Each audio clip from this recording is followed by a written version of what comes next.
Tapi kan memang ada banyak lah saya kira ya di luaran sana alasan-alasan kenapa orang akhirnya memutuskan untuk melakukan perkawinan siri ya. Kalau kita lihat tadi dari data, bukan data sih, tapi dari ketentuan dari hukum perkawinan siri ini sendiri kan sedikit banyak mempersulit dari segi administrasi. Nah, mungkin apa yang bisa dilakukan oleh mitra kota kita yang saat ini sudah berstatus perkawinan siri, Bang Parlin? Iya, kalau dia sudah berstatus pernikahan siri, ya, apakah dia ingin tetap bertahan pada status pernikahan sirinya? Satu.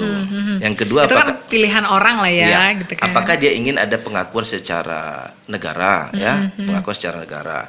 Kalau dia ingin tetap bertahan, kan ada juga orang nyaman dengan pernikahan sirinya. Nah, itu yang penting nyaman gitu Penting nyaman. Selama ini dia sudah hancur hidupnya, ketika ada orang yang membantu dia untuk menafkahi hidupnya, gitu kan? Enggak masalah mengenai status pernikahan, nggak penting bagi saya gitu. Bahkan ada yang sengaja untuk harus ada anak dari si laki-laki ini. Kenapa? Supaya harus ada keterikatan terus kan dengan si istri ini kan gitu.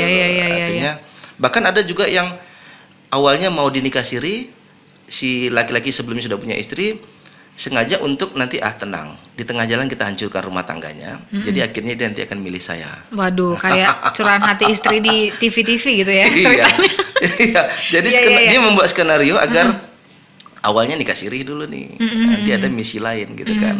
Saking sayang dia sama si laki-laki, ya dia rusakkan rumah tangga, akhirnya hancur rumah tangganya dan akhirnya dia pulang kepada istri kedua gitu kan. Akhirnya dicatatkanlah secara resmi pernikahannya, misinya tercapai. Jadi misi tercapai. Jadi macam-macam orang ingin nikah siri.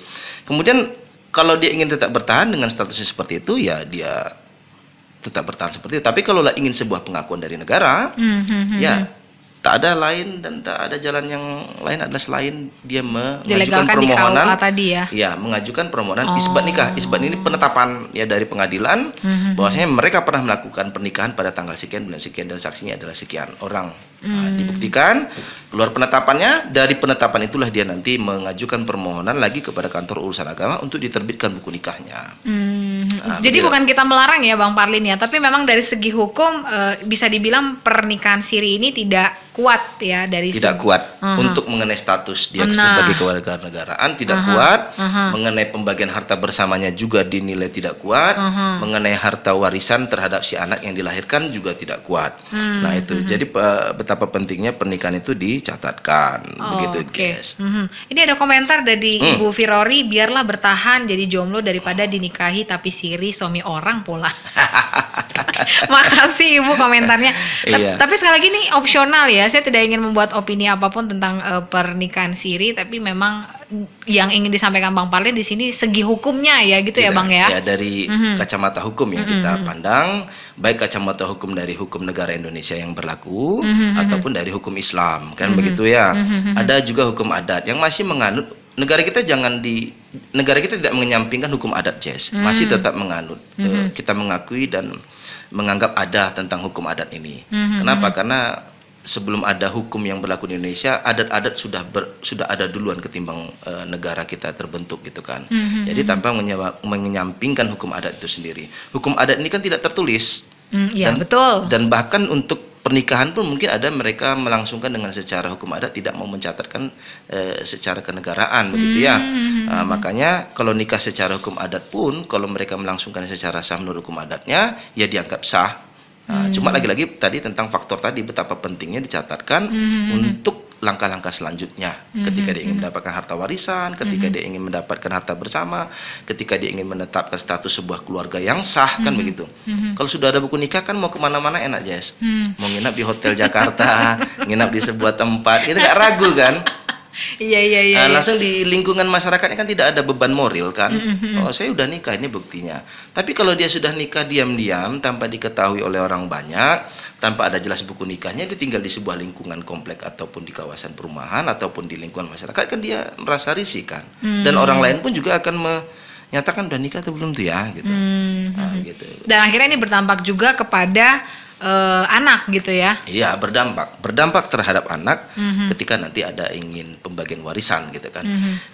Saya punya klien yang hampir tiap hari konsultasi. Ya, klien ini dia ada di Jawa Timur ya, di Surabaya. Emak dia ini adalah istri nikah siri dari almarhum bapaknya. Bapaknya ini ya termasuk orang berada lah di Surabaya. Ya karena nikah siri, lalu sebelumnya rupanya dia sudah pernah menikah. Si istrinya dengan si orang lain juga nikah siri juga. Nikah siri juga. Wow. Jadi saya tidak tahu dengan istri yang sesudahnya itu dia menguruskan administrasi sehingga harta-harta milik orang tuanya yang meninggal ini diambil semuanya oleh anak-anak dari istri yang sesudah itu. Jadi klien saya ini dia merasa tidak memiliki untuk mendapatkan harta yang dimiliki oleh almarhum dulu sebelumnya itu sebagai warisan. Jadi dia mencari jalan, konsultasi ke saya bagaimana untuk bisa mendapatkan juga bagian dari warisan orang tuanya. Bisa dibuktikan kalau enggak, bisa dibuktikan nggak kalau si orang tua itu adalah orang tuamu dulu, bapakmu. Bisa Pak, saya lama hampir 20 tahun tinggal di kawasan A. Nah, ada saksi RT RW yang mengetahui bahwasanya bapak pernah tinggal di sana dengan ibu dan bapak, saya bilang. Pernah, dia kebetulan anak tunggal. Pernah Pak, buat penetapan ahli waris bahwasanya bapak adalah anak kandung dari almarhum dengan ibu ini. Dari kantor lurah ajukan permohonan, nanti dia uruskan administrasinya, lalu ikuti langkah-langkahnya. Lalu atas dasar penetapan dari ahli waris tersebut, ya nanti dari situlah bisa menyatakan bapak adalah merupakan anak kandung dari si almarhum dan ajukan gugatan ke pengadilan agama tentang warisan. Bahwasanya harta-harta yang sudah diambil semuanya oleh anak-anak dari istri sesudah dari ibunya itu dia memiliki hak gitu. Nah, itu sekarang diperjuangkan. Jadi jangan menyerah walaupun tidak tercatat, tapi tetap perjuangkan. Bapak kan punya kakak, punya KTP, punya kakak tersebut kan tersebut siapa nama orang tua bapak tersebut, Pak, memang itu orang tua yang betul. Ya. Atau ajukan permohonan isbat nikah ke pengadilan agama bahwasanya isbat nikah ini kan bisa diajukan oleh anaknya. Anak juga bisa mengajukan. Iya, kalau sudah meninggal ibu bapaknya, belum tercatatkan anaknya bisa mengajukan. Tapi dengan syarat dia bisa buktikan, dan ada saksi yang bisa memperkuat dari bukti-bukti dalil-dalil yang diajukan dalam permohonan pengadilan, gitu kan. Nah, di situ nanti kalau keluar penerbitan isbat nikahnya oleh pengadilan agama, situ sebagai dasar bapak adalah merupakan orang yang berhak atas harta warisan. Dari si almarhum itu. Baik. Syarat nikah siri itu sama seperti nikahnya umum di hukum Islam. Jadi nikah siri ini mentang-mentang kadang sebagian besar kan disalahgunakan oleh orang untuk nikahnya diam-diam gitu ya. Tapi mengenai syarat sah dari pernikahan siri ini itu sama seperti bagaimana nikah umumnya orang umat Islam. Dia pertama pasti harus beragama Islam. Lalu pastinya berkelamin yang berbeda. Negara kita kalau ada pernikahan secara sejenis itu kan dipastikan tidak sah. Tapi ada orang belum sah mungkin. Siapa tahu 10 tahun ke depan. Tidak, untuk saat ini tidak sah. Untuk saat ini tidak mengakui negara kita pernikahan sejenis. Jadi dinyatakan kalau ada pernikahan sejenis tidak sah. Di Batam kan ada ya kejadiannya kan baru-baru ini. Kemudian tidak melakukan nikah itu dalam keadaan paksa. Kadang ada pernikahan siri itu dilakukan secara terpaksa. Ya, anaknya perempuan, kau kupaksa nikah sama ini karena ada terkait dengan utang-utang gitu kan. Nah, jadi tetap saya tidak dalam keadaan terpaksa, harus suka sama suka gitu. Kemudian dia harus. Tapi kan terpaksa nggak terpaksa ini kan apa ya, bisa dibilang sulit dibuktikan nggak sih Bang, kalau dia entah karena utang, kau harus nikah siri sama aku biar utang mamamu terlunasi. Nah, who knows gitu kan Bang? Ya kadang ada anak-anak yang ingin lebih milih mengikuti kata orang tuanya kan. Apalagi di tradisi kita, apa kata orang tua itu yang kita ikutkan. Iya, gitu, betul, kan, tidak berontak. Karena demi untuk menyelesaikan sebuah masalah orang tuanya, ya anaknya menjadi korban gitu kan. Anaknya jadi korban akibat dari pernikahan, dipaksa menikah seperti zamannya Siti Nurbaya lah. Kan anak zaman sekarang kan sudah pintar. Memangnya zaman Siti Nurbaya kan gitu kan. Nggak mau dia dipaksa nikah sama orang yang tidak dia sukai. Tapi apalagi, ada juga sekarang begitu, masih ada Bang. Masih dan salah. Masih banyak. Dan bahkan ada yang di sebuah daerah ini, saya lucu juga ini daerah ini kok begini, ada sebuah tempat prostitusi. Daerah mana tuh Bang? Saya tak sebut-nyebutkan karena pokoknya di Indonesia. Di sebuah kawasan tapi prostitusi bukan di Riau tersebut, ya? Bukan. Saya baca di detik.com. Di kawasan prostitusi tersebut Yang menunggu di depan itu adalah bapak-bapak. Dan bagi tamu yang ingin mencari pelacur gitu ya, mencari pelacur. PSK. PSK ini begini, Jess. Pekerja seks komersil. Ya, pekerja seks komersil. Berarti legal keberadaannya. Berarti diakui oleh negara, berarti diakui oleh daerah, berarti ada pajak dan retribusi yang dipungut. Baik. Berarti kalau di sebuah kawasan prostitusi tidak ada pungutan, tidak ada pengakuan dari pemerintah, termasuk kategorinya bukan PSK.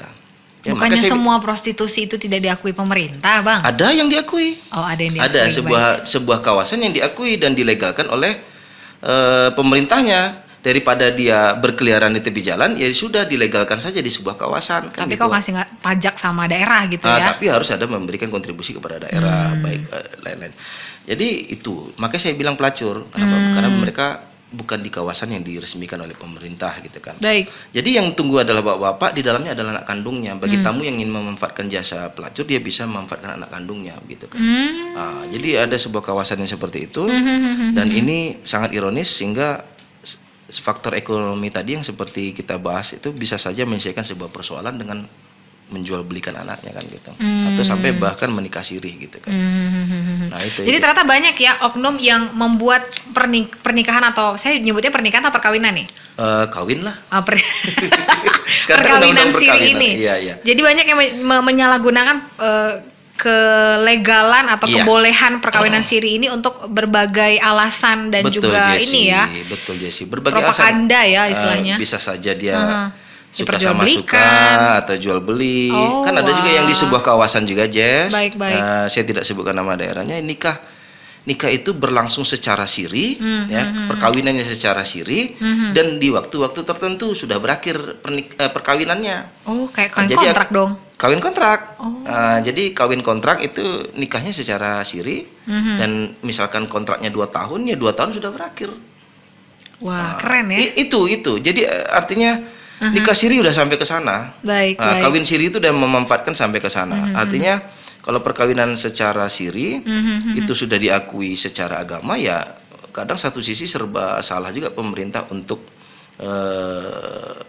melarang mereka untuk misalkan di satu rumah gitu kan. Kenapa? Karena mereka sudah pernah nikah. Artinya tercatat kan, negara kita juga mengakui tentang agama-agama yang beragam di Indonesia.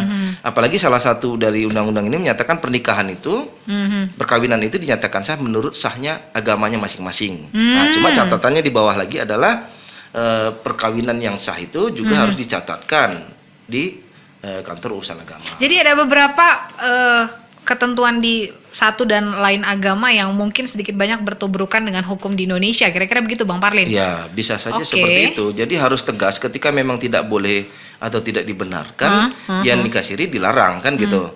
Jadi kalau memang habis satu ini sisi yang lagi nikah siri marah nih dengan statement Anda Pak. Nah, ya satu sisi kan pernikahan karena mereka orang Islam, ya sah-sah saja dia melakukan perkawinan secara Islam kan gitu.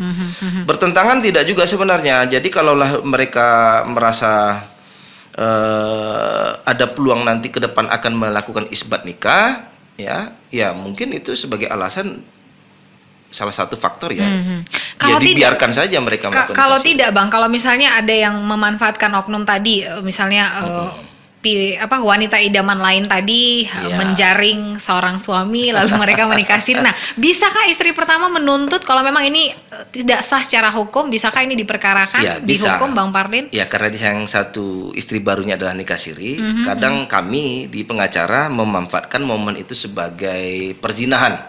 Oh, jadi jatuhnya perzinahan. Perzinahan antara suami dan istri barunya yang nikah kawin siri itu ya. Kalau tanpa sepengetahuan istri pertama ya. Tanpa sepengetahuan, lalu tiba-tiba tahu nih. Nah, terbukti ada dan bisa seperti kasusnya artis menggerebek gitu ya. Dia pernah satu kamar, laporkan di perzinahan. Nah, itu bisa dipenjarakan tuh? Bisa, ada kitab undang-undang hukum pidananya perzinahan, dan itu merupakan delik aduan. Itu berdua atau salah satu dari oknum si dia silakan mau milih siapa, mau dua-duanya untuk dipidanakan atau memang dia milih salah satu istrinya saja. Tapi lebih baik ya kalau mau memperkarakan terkait dengan perkara perzinahan, ya kan dua-dua yang menjadi orang yang terduga atas dugaan pidananya kan gitu. Jadi duanya merupakan orang yang terlapor gitu. Jadi kalau misalnya ada yang tidak senang, ini sangat bisa untuk diperkerakan ya Bang ya? Bisa masuk ke perzinahan. Tapi kan mengenai dia nikah siri atau tidak itu kan kalau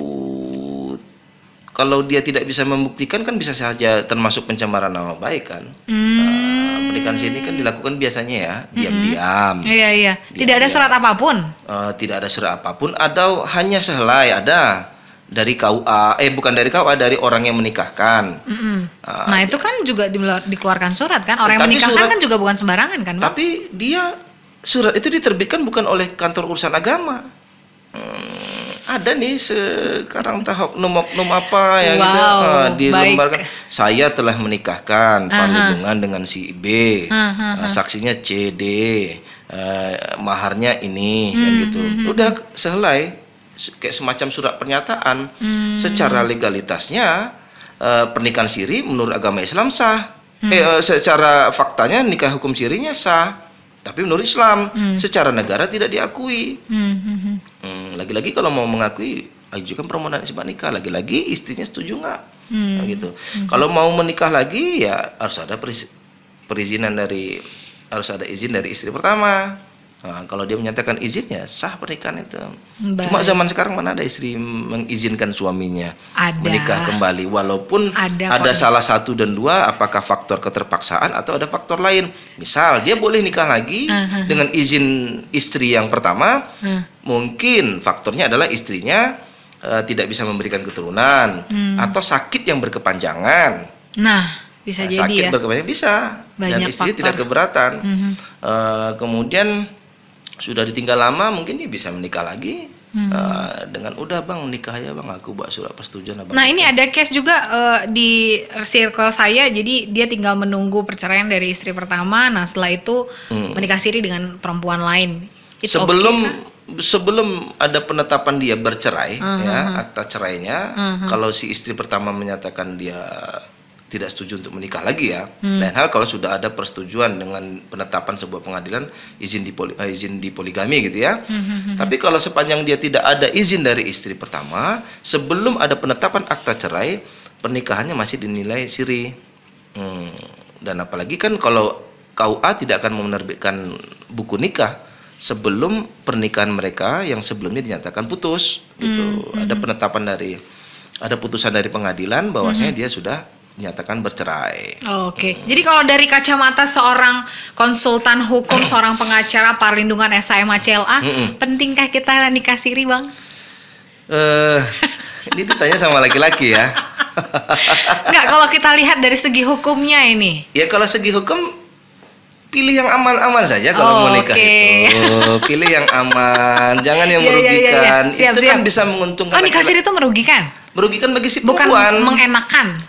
Merugikan bagi si perempuan. Lain hal perempuan sudah tahu konsekuensinya. Tak permasalahkan dia mengenai nikah siri. Dirugikan tadi kan mengenai harta bersama tadi. Betul. Lain hal kalau dia tak butuh aku harta bersama, yang penting aku hidup bersama dia. Asik. Padahal mengenai status bagaimana dia untuk mendapatkan kartu keluarga, bagaimana dia untuk mendapatkan harta bersama. Itu butuh pengakuan dari KUA harus tadi. Ada pengakuan dari negara ya melalui lembaga yang telah ditunjuk, yaitu kantor urusan agama gitu. Jadi pikir-pikir dulu kalau ada yang ngajak nikah siri ya Bang? Kalau mau ada yang ngajak nikah siri, pikir-pikir dulu konsekuensinya ya. Jangan sembarangan menentukan kebijakan, jangan tahu enaknya saja. Yang di situ diuntungkan laki-laki saja. Karena dia punya istri lebih, dia bisa gonta-ganti kan yang di rumah. Tapi kalau si laki-laki juga tidak punya istri, si perempuan juga tidak punya suami, dan mereka memutuskan kita nikah siri aja dulu gitu. Karena kayaknya perkawinan legal itu ribet, mahal mungkin. Ya, kan? Apalagi dia belum pernah menikah, nggak mungkin diawali dengan pernikahan siri gitu kan. Who knows? Mungkin ada di pelosok dunia mana mereka. Ya, anggaplah ya, pasti dia ingin seperti pernikahan yang lain-lain kan, teman-temannya. Kecuali dia memang udah dianggap nih harapan hidup ke depannya udah nggak ada gitu kan. Udah lagu di nikah siri juga nggak ada apa-apa. Apalagi dia anak gadis pasti dia ingin juga seperti teman-temannya pernikahan dilangsungkan dengan pesta gitu kan, ada resepsi, ngundang orang gitu kan. Tapi kalau anggaplah saja ada kan begitu, ya tidak ada masalah mau nikah siri gitu. Cuma ditentukan kapan nih akan dibuat isbat nikahnya. Ketegasan juga nih. Jadi ada embel-embel itu juga ya Bang ya. Nanti takutnya sudah punya anak kan, punya anak anggap dia sudah punya anak, anaknya juga kalau tidak ada buku nikah dari orang tuanya ya nggak bisa dapatkan akta kelahiran. Bagaimana anak itu nanti mau sekolah? Bagaimana anak